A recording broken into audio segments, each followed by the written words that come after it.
Think of a student learning objective like the final destination of a journey. Taking a road trip without that final destination in mind can be exciting and adventurous. But it's our job as educators to ensure that students reach their final destination having mastered the content, skills, and literacies that matter the most for their future. This principle is at the heart of backwards design. First, create clear, specific learning objectives for your students.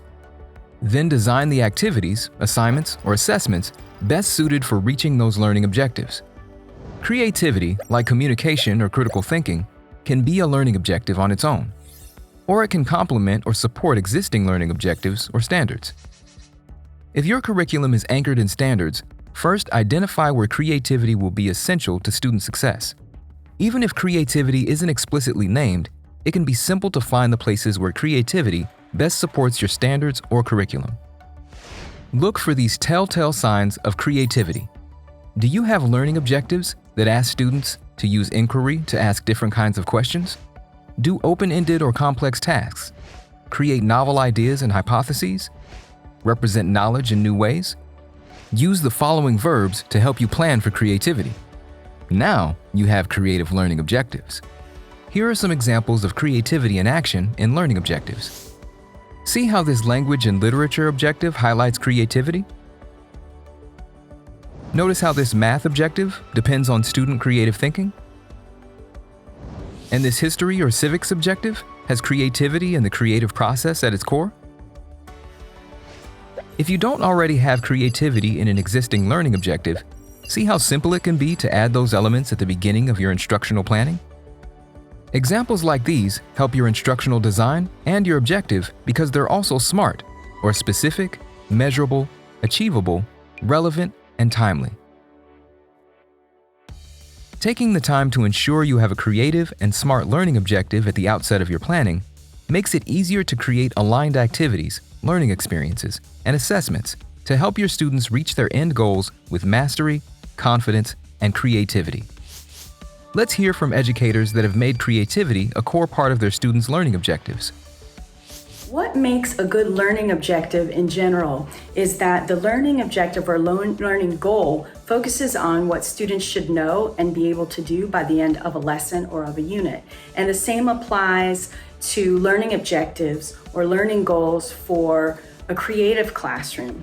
Those would incorporate unique ways of students to communicate their knowledge. Learning objectives need to be concise, and it's very important that they clearly articulate expectations. So for example, when I was teaching at USC Annenberg, I was teaching creativity and design to a lot of communication students. And when they would see a creative project, there was a lot of anxiety there.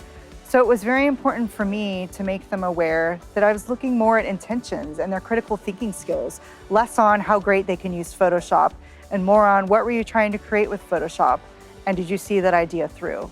As a creative educator, I love to engage my students in new and different ways.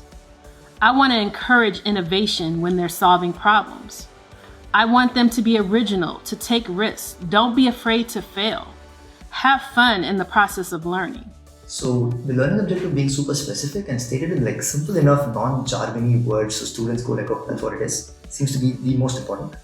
After that, it's like how meaningful it seems just out there, right? Or even if it's not meaningful immediately, how easy it is to explain why that's useful or why it's worthwhile.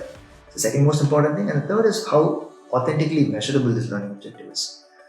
These three together for me make like the top three for what makes a learning objective worthwhile. Great learning objectives have to be the same really when it comes to trying to create creativity. So things like being specific, measurable, achievable,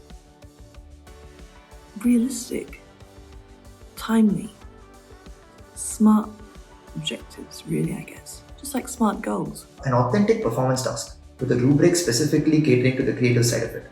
Like students being able to self-assess how creative they were with this performance task is a great learning objective for fostering creativity.